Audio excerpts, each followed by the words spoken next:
Ladies and gentlemen, welcome to the newest edition of AmiSights. I'm Ami Kassar, your host, and I'm so excited to have our guest today, Brad Baer, founder and CEO of Crafted Action. Brad is fairly new to the entrepreneurial journey, I think about a year and a half in, and he's riding the wave and doing amazingly well. He's a good friend, and I'm so excited to have him on the show with us to tell us about his experiences so far, what he's doing, what he's up to, what he's learned, where he's going, et cetera, et cetera. Brad, welcome to the show. Thanks for being on. Good to be here. I was thinking, I usually hear your voice in the morning, but you're usually talking with my wife, who's the executive director for EO Philly. So it's a special treat for me to be the one that actually gets to talk back to you today. See,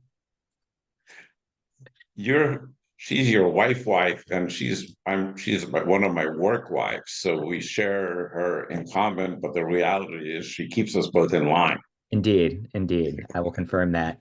And I also confirm you are her work husband. I think it's a mutual relationship. So, Yes. Brad, what makes you tick? what makes me tick? I am one of those people that has always been really creative. And I love being a designer. I studied architecture, I practiced for a long time. But along the way, I also realized I was kind of very business minded as well. And there's not a lot of those folks that are like incredibly creative, but also business minded. So my career has kind of been a back and forth of like, how do I be really creative, but how do I make something that actually is a business that I can be really proud of as well? So super inspired by that. And, that's what really got me into this entrepreneurship game. Just really wanting to kind of blend those two together more than I ever had before. Tell us about Crafted Action and what you guys do. Sure. So we're an innovation consultancy and we focus on a single service called experiential master planning.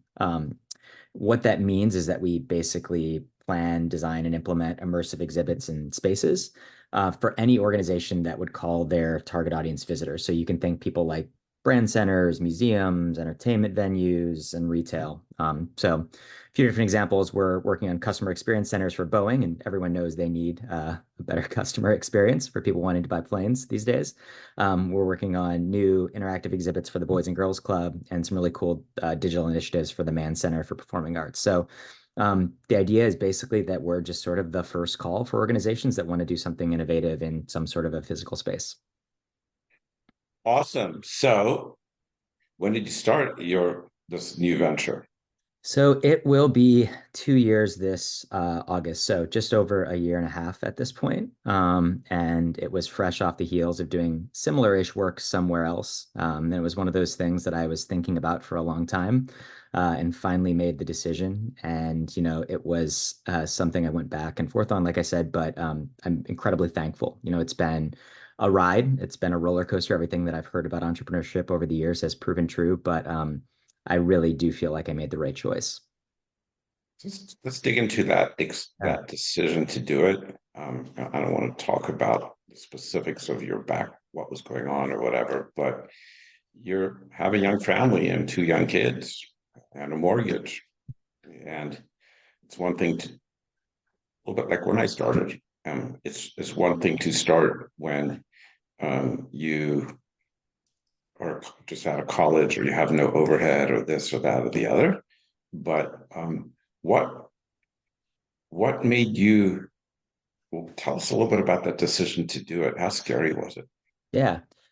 Um, it's interesting because I it was scary and I assessed the risk, but I never felt incredibly nervous about it because I always knew there was some way to get out of it. I always knew I could get creative. So, I've always had side hustles over the years, whether it was designing Squarespace websites for friends and those kind of things. And I thought, well, worst case scenario happens and I can't get any work for a year. I can always just hustle my way out of this. And I think that was very freeing in a way. And it's not meant to sound cocky. I think I believe in myself enough and I have the support of my family. I mean, I think it's important to mention that. Katie, my wife, was really supportive of this. I think it was what she wanted all along and what she suggested that should have done years ago. I do want to say though, I mean, I think my last studio where I was at for almost 10 years was like a very important part of my life. And I worked with some incredible people and I have, very strong, good feelings about that. But I think it put me in a really good position to kind of learn from different things, to kind of jump into this entrepreneurial journey. And I think, you mentioned that I'm new to the entrepreneurship game, which I think is true. But the thing that's been interesting is that I look back, even dating back to when I was like growing up in the middle of farmland in Illinois and Ohio, and I always was like kind of wanted to be an entrepreneur. I just didn't know what it was called. I was reading Fast Company magazine and I was like, oh, this is cool. There's all these people that are starting things. Oh, that's neat. And I didn't know, I mean, I knew people that were entrepreneurial, but I didn't know anybody who called themselves an entrepreneur. So I was always intrigued. And then, I start watching these TED Talks when I'm like early college. I'm like, oh, these people are really cool. They're like making businesses. That's an interesting thing. So even as I was like studying and practicing architecture the first part of my career, I was always like kind of intrigued by entrepreneurship and acting in that way kind of on the side. So it finally just the stars aligned at a certain point, and that's what led me to really take the leap, whatever, 20 months or so ago. Awesome. So you take the leap, and what happens on day one? So, I transitioned out of my old company over the course of about 5 or 6 months and take not much time off, a week or two. And I got my ducks in a row. And one of the things that I did intentionally was, try to start with a business, not just start kind of crazy. I wanted to set up kind of good accounting. I wanted to make sure I had processes and all that. So all that was kind of done. And then I was like, okay, now I need to get work. And honestly, despite the fact that I had done biz dev the entirety of my time at my previous studio, I didn't necessarily bring anybody along. I didn't have work lined up or anything. So I started reaching out to folks that I had met and had good relationships with and knew from one circle or another. And I, pitched a project for Boeing. This was, whatever, the 2 weeks into my new endeavor. So I got on the call and I said, listen, I want to help you. I want to be your point of contact. I want to bring the right people to the table, and I'm going to do anything that is needed to kind of make this project a success. And whatever it was enough to win the job. And I was up against some really stiff competition. And it's very fortunate. It's turned into 3 different projects and continued work for many, many months. But it started off really well. And I think that was such a big win because it sort of showed that I was going to be able to do this. But it also was kind of enough work to kind of ford the river in a way. So it was like, good, this is like a stable enough income for a little bit that I can really jump and now try going after some other things and to be innovative and to be creative. So it was a great start, and I feel very fortunate for that. I know that doesn't happen for everyone, but I'm always constantly like balancing this back and forth of like what's too much work, what's too little work. Who's on your team? Who's on my team? So this is an interesting question. So I have about 16 freelancers and contractors working with me right now, and I have one part-time employee. And in the past, I worked at studios that ranged from, 30 to almost 65 people, and it became really challenging. It's challenging because companies are, starting and stopping projects, funding is coming and going in the creative space, and it was really tough to kind of maintain the workflow. It's either always too much or too little. So I set out Crafted Action with the idea that I was going to grow the company in a really interesting way with freelance and contract employees. The tech industry has laid off all these people. We had laid off good people at my previous shop, and I was like, I have access to these incredible folks, and they all want to have flexibility. They represent kind of the new generation that wants flexibility instead of full-time work. So to answer your question in a long way, I have one half full-time employee, and then a bunch of contractors. Is that enough support for you? I think the answer is yes and no. You know, I'm still in the firefighter stage of being an entrepreneur where I think it's like me jumping in and trying to like put out the fires all the time. And that's not because my team isn't great. They are spectacular and it's been a real treat to work with them all. I think I, in the next evolution, need to figure out if I'm going to do this for the next many, many years, which I am.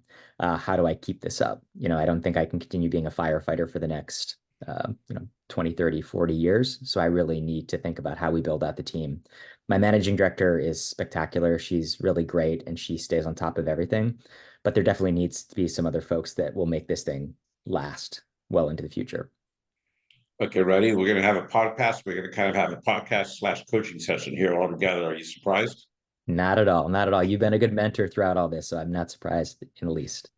So I have this favorite model I love to use. This guy, Isaac Hadiza. So have I ever told you about Isaac? You have not, no. Okay. And he says that any great team has four strong components. Okay.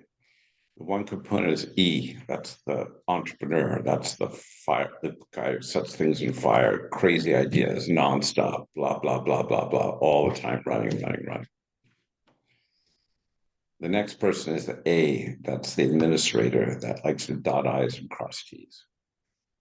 Okay. All total attention to detail. The I is the integrator. That's the person who's worrying about how people are getting along, the culture, the dynamics, if everyone's happy, just like the soft stuff. And then the P is the monkey, whatever it is. Person who loves to do continuously repetitive tasks. Mm-hmm. It could be sales, it could be production, it could be a factory worker, or whatever it is. It's almost impossible for any one human being to be a really strong E, A, I, and P. So for me, I know I'm a raging E. I'm a pretty good I. I'm a horrific A. And I'd never like to do the same thing more than once. Right. So as I've built my company, I've literally surrounded myself with A's and P's. So what's of the EIAP, what's your biggest strength? I think I am the E, but I guess, before I jump into that, I would say like this actually feels somewhat similar, having done the EOS thing before. There's like some of those components, but not all of those. There's obviously the visionary, and then there's the integrator as the kind of Yeah, the funny thing about this EOS and all these, they all stole everything from everybody. They won't admit that. And to me, the visionary integrator thing in EOS is too simple. Yeah, I think it is true. I think you're right about that, actually. That makes a lot of sense. It sort of boils it down to those two people, and then it's sort of like everything else just works it out.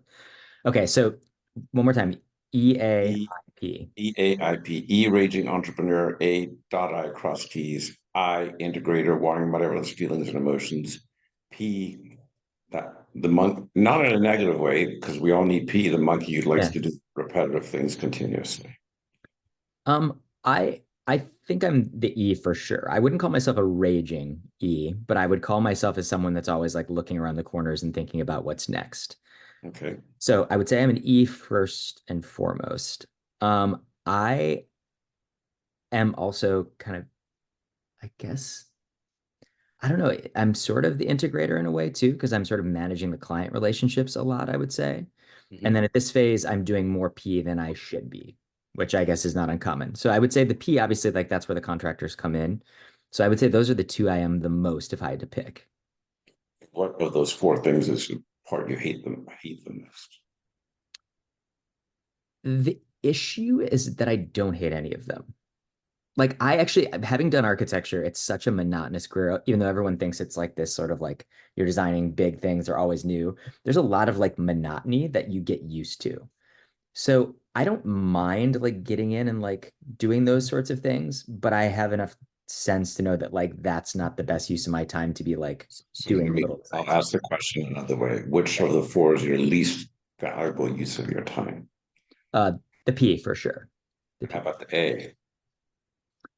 Um, I yeah, I think that was probably the second least in a way.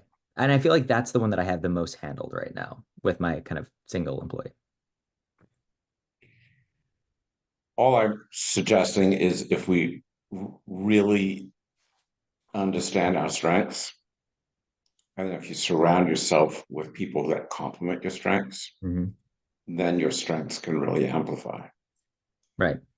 And if you don't, then it all kind of mushes together.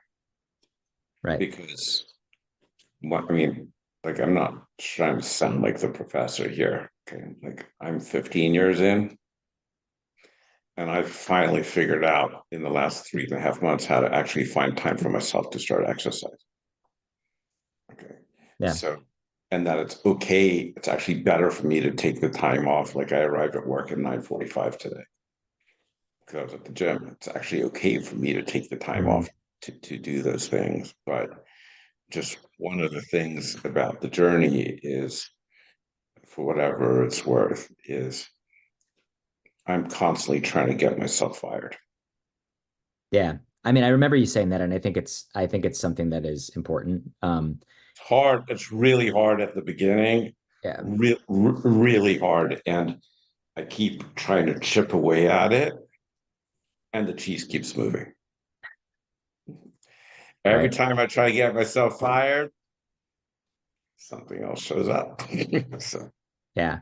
And I think that was the benefit. To your point about like had I started this up like fresh out of college, it would have been a very different thing. I think having worked at a company that did scale, that did grow in number of people from, not that many to 60, 70 people at its largest. I got to see the value of some of those systems. I built out a team. It was the first time I was ever actually a manager of people. I always had like people that I was coordinating with, but like I had a, direct team. And I think that that was helpful. Had I not done that, I think I would be very hesitant and confused about how to do it right now. I think it's sort of like much more of a like thing that I learned and I saw the value of. I hired really great people and it made my life way better. And I'm like, okay, I understand that that is a thing. I can't always do everything. let me ask you another way. You seem, and for good reason, you seem, I mean, it's a great business model that almost all of your overhead right now is variable, Mhm. right? Is that because you're either learning from past mistakes, or is that a risk thing? The decision to go with the variable, is that what you're kind of specifically asking? Really, it Okay. sounds to me that you have a half a person fixed overhead and that's it. Yeah. Yeah.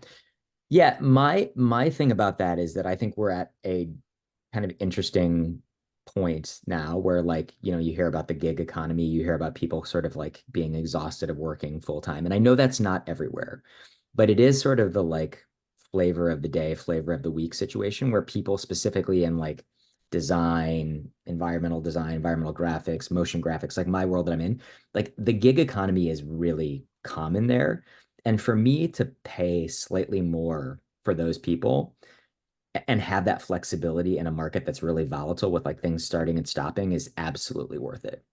And because I'm able to bring the same people together a lot, we have those dynamics and culture that feels like a team. We've worked together in the past. We have the same kind of folks. It doesn't feel like it's like I'm just bringing together, like plucking people out of the crowd and saying like, okay, figure this out. And then ask you another question. Ready? Yep. Uncle Joe plugged into your right now and put $250,000 in your bank account. And he said, Brad, you have the end of the till the end of the year to invest this in your business in things that you're not doing today. And if you don't spend it, I'm taking it back.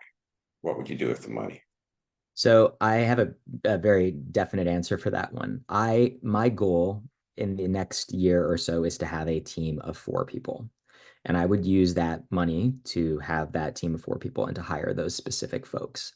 And I think I've not done the exercise just because I'm just hearing you talk about it, but I think I could track those people to each of the letters that we just talked about.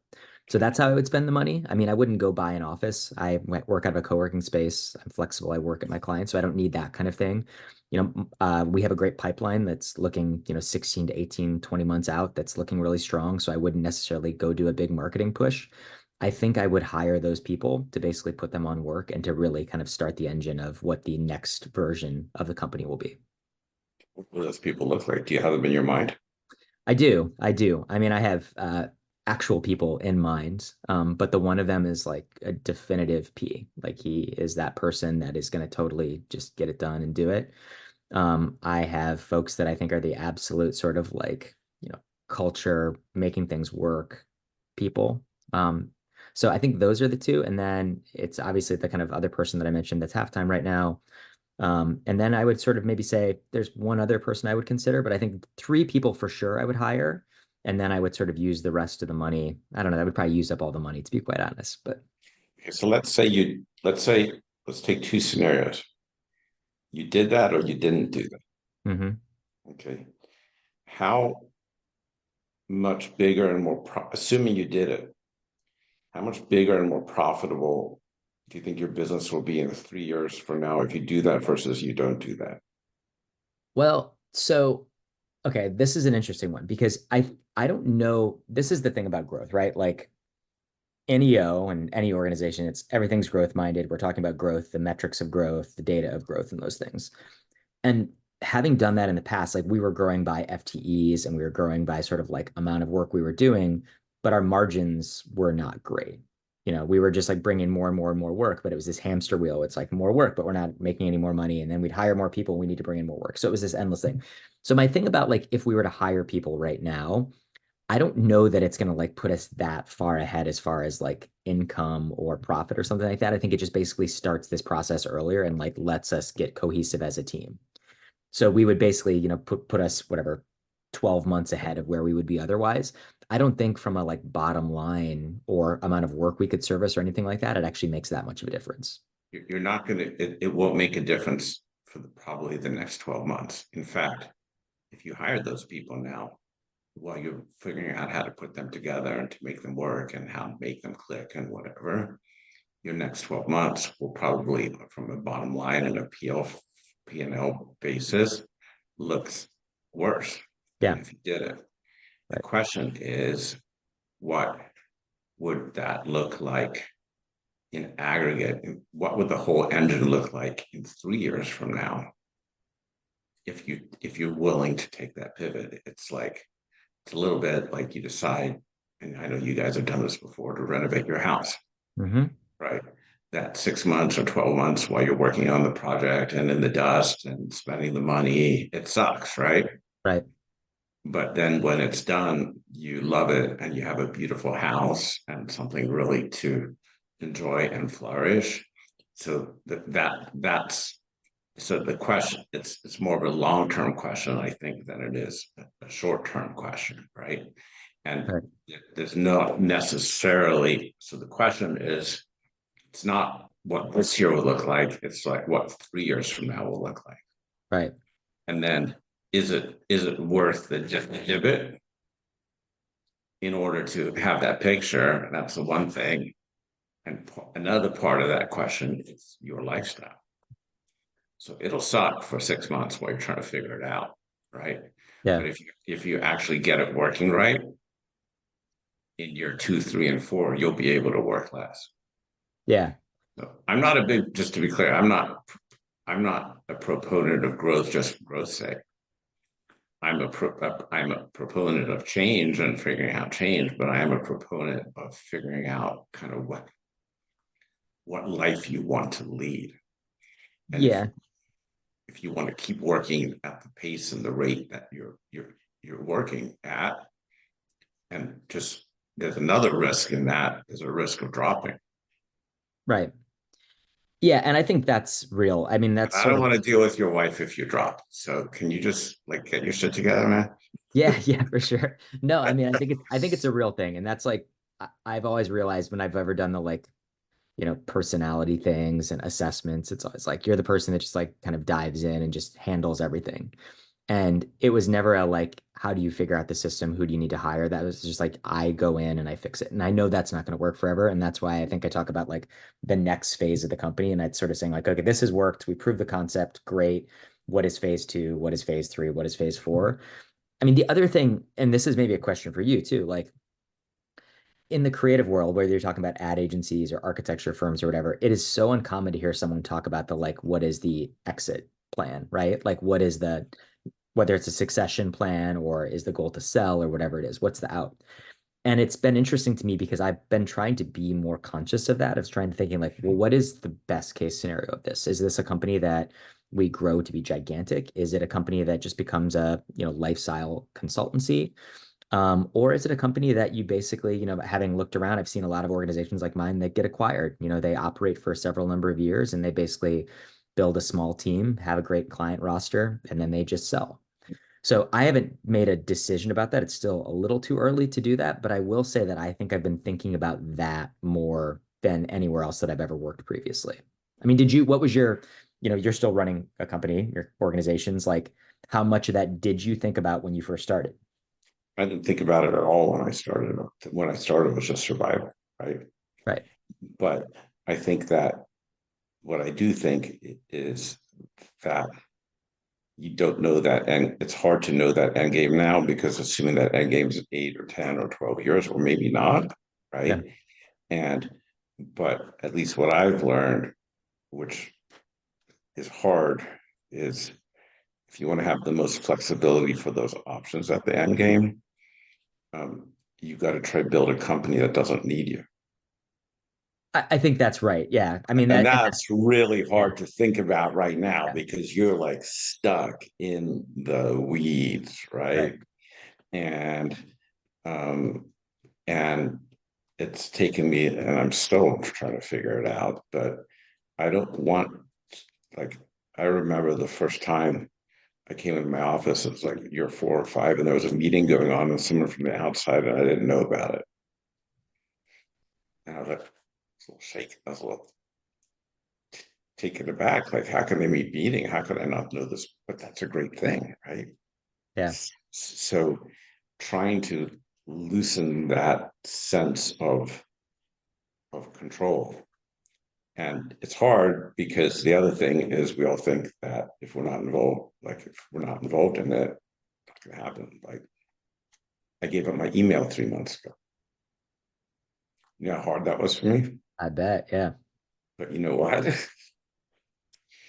I'm down to 8 emails a day instead of 500. Nice. You know how difference that makes? Huge. I mean, I wouldn't want to know how much time I spend in emails and scheduling and those kind of things, but Exactly. So all I'm suggesting or encouraging you to think about is you, you've what you've built so far is phenomenal and amazing, and kudos to you. But if you keep running it the same way you're running it now, you'll run yourself into the ground. yeah.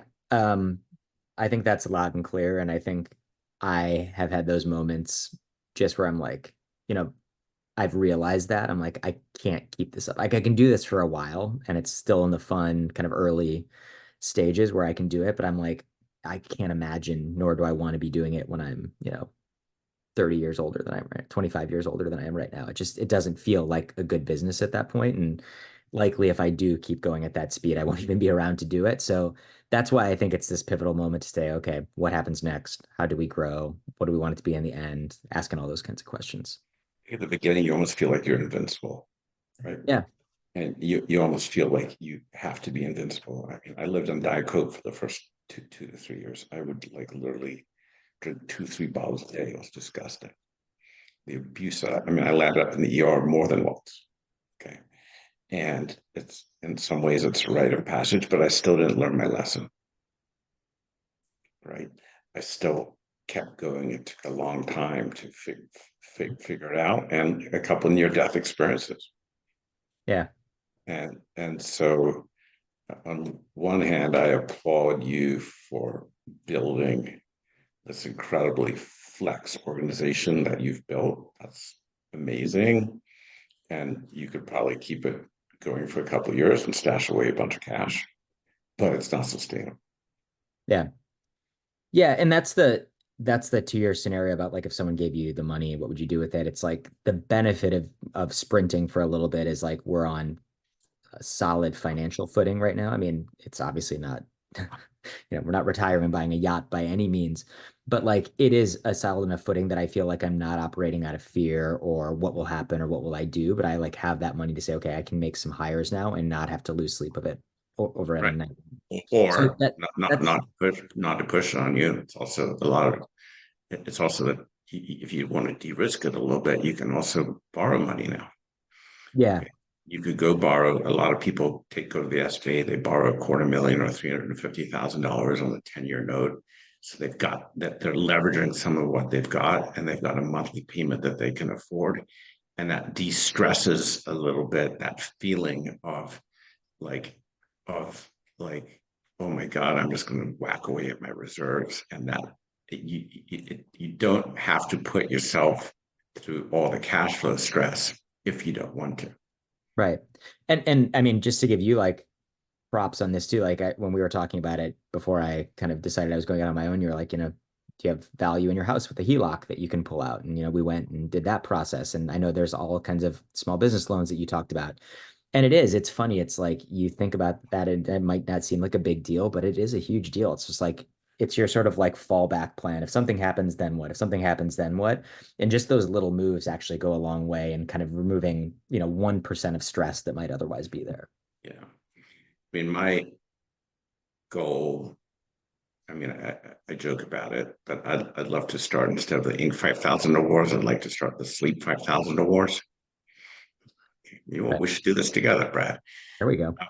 And the idea being that once a business hits a certain threshold, if people want to compete, they'd agree to wear like a sleep monitor or like an Oudou ring or whatever it is.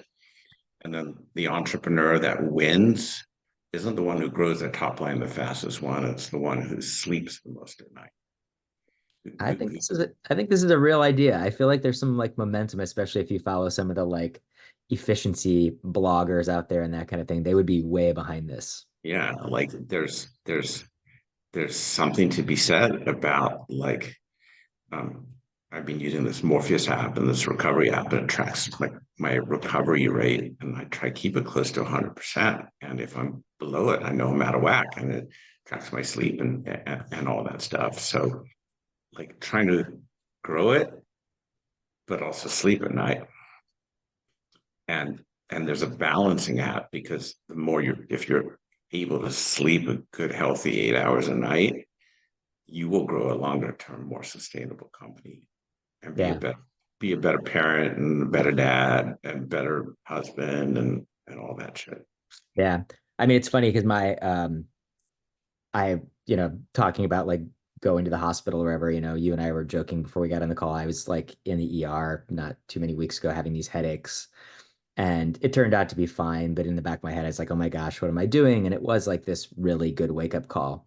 And I was talking to my mom about it, and she's like, you're so crazy. You like do triathlons and you exercise every day and you do all these things, but like you're okay sleeping, 5 hours a night. She's like, you do know that that matters, right? And I was like, I do, but I don't have to get it. Like I'm used to it. And she's like, yeah, but you should like, if you're going to care about your health, what are you doing if you're just going to like only sleep for 5 hours? You're like kind of canceling all the benefits.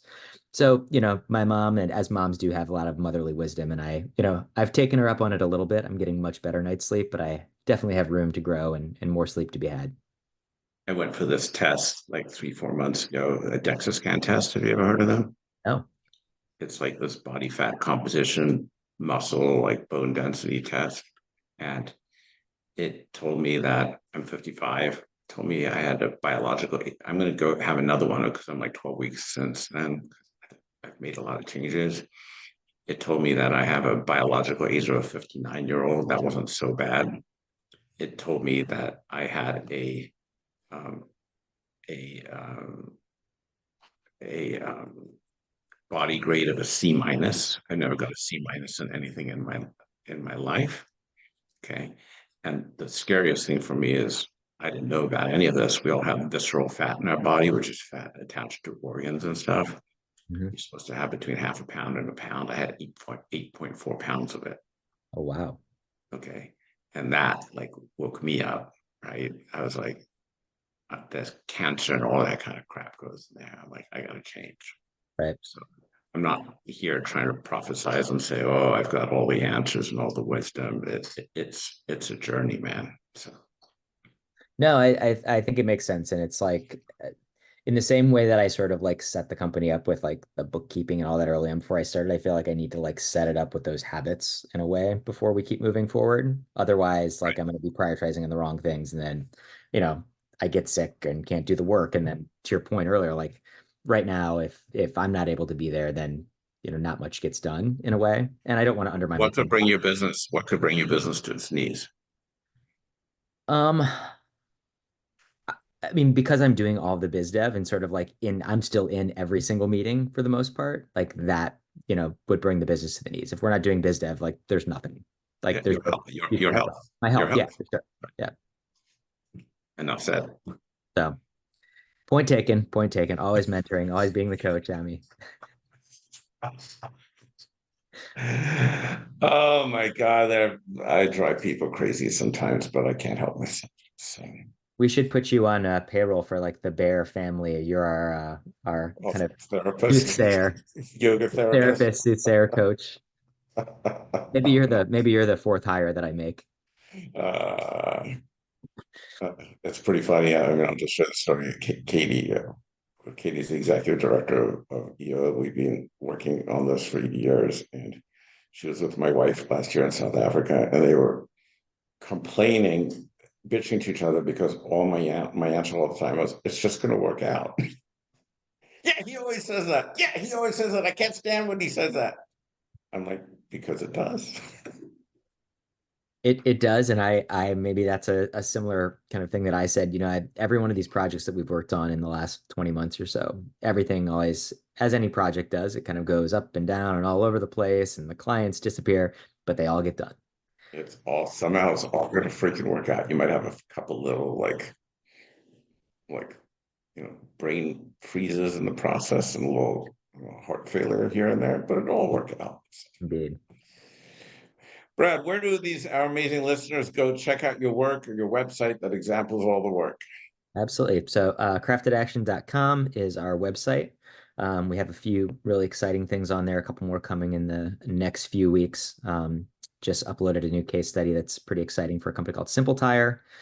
Really cool growth happening with that organization. And then pretty soon we'll have all of our new work for the Boys and Girls Club. So, really fun to go down to Atlanta. We met the CEO and created a center where they can talk about all the great work they're doing. So, check us out there. Active on LinkedIn as well. So either me personally, Brad Baer, or Crafted Action on LinkedIn. Awesome. Brad, I know you're a busy guy. Thank you for sharing your time and your wisdom. It is summer in Philadelphia, so why are you wearing a long sleeve black shirt? It's fair. The house is a little chilly. We had air condition on, so Okay, awesome. fair questions. You get long sleeves. Yours might be rolled up, or yours short sleeves. I'm wearing short sleeve. I just came back from the gym, man. I Okay. know the new era, the growth of Ami in his physical Working. endeavors. Kick my ass if I ever slip. Okay. Sounds All good. right, buddy. Good to hear from you. Good to hang out and see you Thursday night. I will be there Thursday night. Peace out. Yep, we will. Thanks. Bye.